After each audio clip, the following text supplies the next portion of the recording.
Hello, my beautiful souls. Welcome sa ating tarot reading sessions. Keep in mind, general reading po ito. Maaaring mag-resonate, maaaring hindi. Kunin nyo na lang po kung para sa inyo and leave the rest. Maaaring mag-shift tayo energies or magkabaliktadang sitwasyon. Kaya kayo na pong bahala kung saan kayo nakalugar sa reading natin. So, let's see. Wow, butterfly and compass. Uy, mukhang may mga daan or magkakasalubong na naman ng mga landas ng mga taong nagkahiwalay, nagkaroon ng separation, lalo na kung twin flame journey, kung you're in a twin flame journey with this butterfly compass natin. So, mukhang nahanap na yung tamang daan na dapat niyang tahakin. Maaaring yung mga daan na yun na magiging paraan or dahilan para magtagpo ulit kayo nitong taong to na nakatadhana sa'yo. So, we have here music. So, kung hindi siya past person, maaaring ito ay matatagpuan mo na yung taong para sa'yo. We have here music and mirror, airplane, falling star, and teddy bear. Okay. So, itong taong ito ay maaaring matagal mo nang kilala since childhood na kilala mo na itong taong to and pillow bottom card. Okay, so if you're looking for this person na maaaring divine counterpart mo, ayan, you're looking for your divine counterpart, your mirrored soul. So, maaaring kung hindi mo pa siya nami-meet, hindi mo pa siya nakikilala, ito na yung malapit na yung araw na itinakda kung kailan kayo magkakaharap, magkakatagpong dalawa. So, kung ito'y twin flame in separation, malapit na rin yung union of hearts na tinatawag for the both of you. And tingnan natin ano message ng Archangel sa reading na to. So, kasi gumagalaw na ang mga ano natin dyan spirit guides, guardian angels, mga archangels, mga kung ano man itong mga nangyayari behind the picture na hindi mo pa nakikita sa ngayon. Kasi hindi ka pa aware na nangyayari itong mga ito.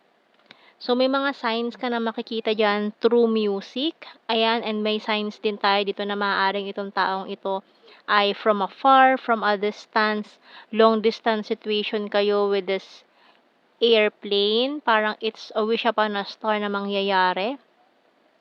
Tagal mong hiniling ito. So, we have here prioritize by Archangel Metatron. Focus on your highest priorities and I will help you get organized and motivated. So, ang focus mo, ang dapat mong gawin ngayon ay ayan, yung priorities mo in life. So, go with the flow ka lang, gawin mo lang yung mga ginagawa mo. Huwag ka masyadong ma-excite na pwede kang ma-excite, pero wag naman yung sobra-sobra na halos hindi ka na makakatulog ka ay isip dito sa taong to kung kailan siya darating, no? So, relax ka lang dyan kasi very, very soon, magtatagpo na kayo nitong taong ito. So, tingnan natin sa ating tarot cards. Ayan. Wag ka naman na nakadungaw lagi sa bintana kung kailan ba siya darating. Kasi wala kang matatapos na mga gawain kung hihintayin mo itong taong to. So, relax ka lang, gawin mo lang yung mga ginagawa mong usual ginagawa mo sa pang-araw-araw na buhay. Ayan. Kasi kapag hinintay mo yan, mas lalong tatagal. No? Kung ikaw ay relax lang dyan habang naghihintay, hindi mo namamalayan or hindi mo talaga mamamalayan na nandiyan na siya. Okay? So, tingnan natin, sino ba tong taon to na nakatadhana sa'yo? Na nakatadhanang matagpuan mo. Malay mo bago matapos ang taon, 'di ba? Ngayong Bear months. Uy. So we have here the Knight of Cups and the Queen of Cups. So for some of you parang may ano, gender difference or yung iba naman ay sa age. May age gap ganyan. And tingnan natin Five of Wands and the Page of Swords. We also have here the Six of Cups, Three of Pentacles. So, ang laki ng childhood Isipin mo yung mga nangyari sa iyong childhood.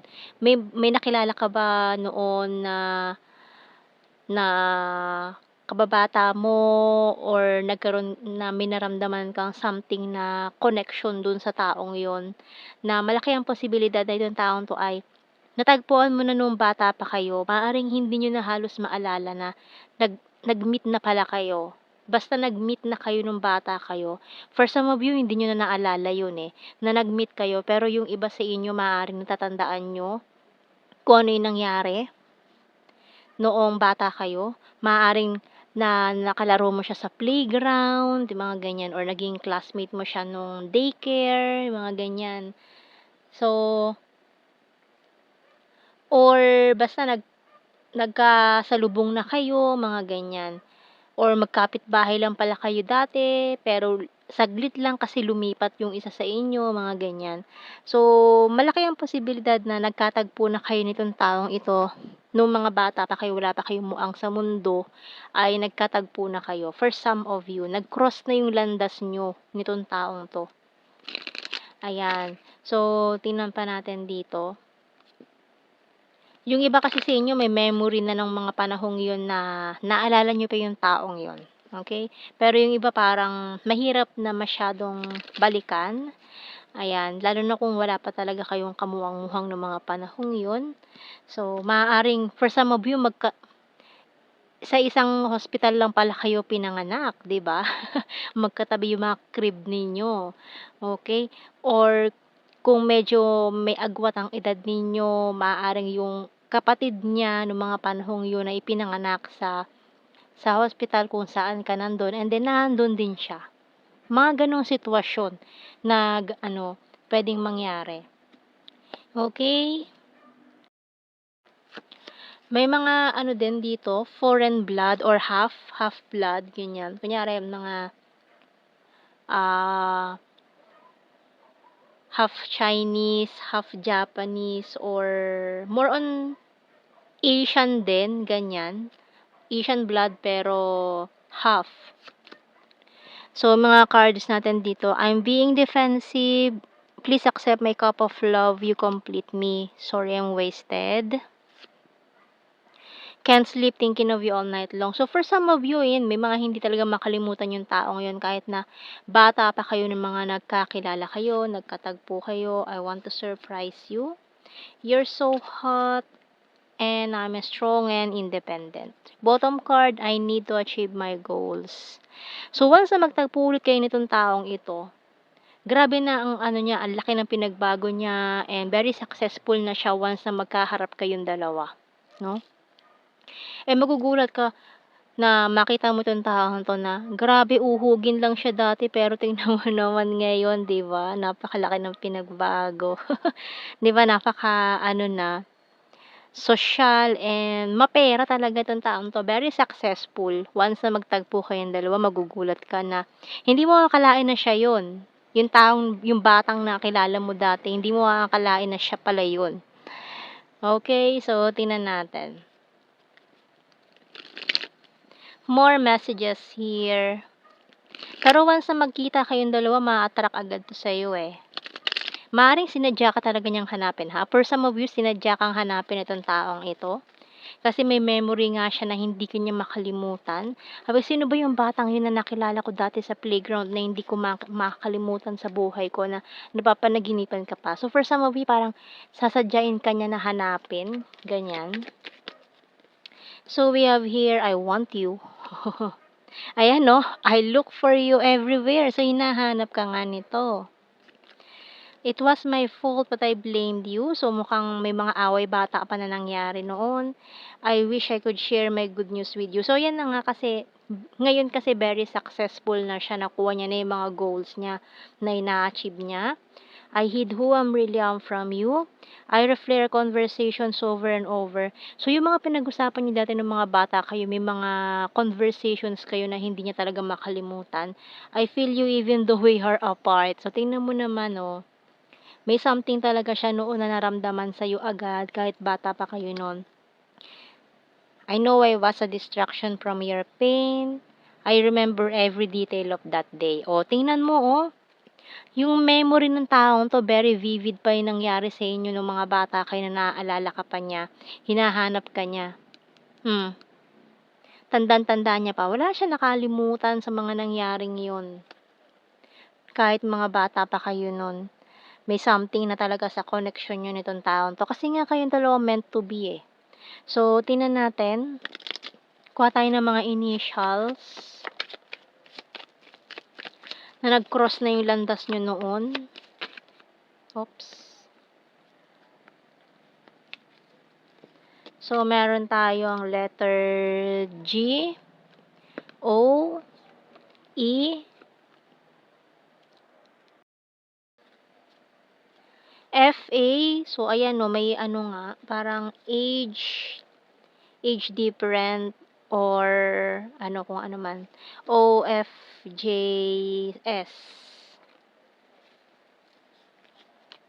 Letter L, R, P, U. So, ayan ang ating mga initials. Kuha tayo ng blue card. We have here guilty. Guilty siya. Ano mga ginawa niyang kalokohan ng mga bata kayo. So, we have here, wow! Tapos, biglang union of hearts. And, acceptance. Okay, so,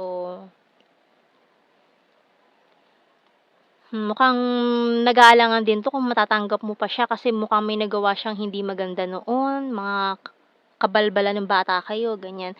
So, tingnan natin sa general signs and messages. So, we have here logical, green-minded. So, loko-loko siguro siya 'no, mga pang-aalas ka niya sa'yo. Ayan, may other country. Baka kasi kaya nagkahiwalay kayo ng landas noon kasi ayan, may nag-migrate sa ibang bansa. South PH. Emotional, August, overthinker, intelligent, runner card, animal lover, skin tag, has a dirty sense of humor, January, flower, and hilarious. Kasi siguro kasi maano lang talaga siya, no? Maalaska, yung alaskador, mapang-asar, ganun. So, we have here vulnerable. So, marami siyang ginawa sa yung mga pranks nung bata kayo siguro, no? So, we have here smart, kind-hearted, sword is air sign, Gemini, Libra, Aquarius, flirtatious, and full of charisma.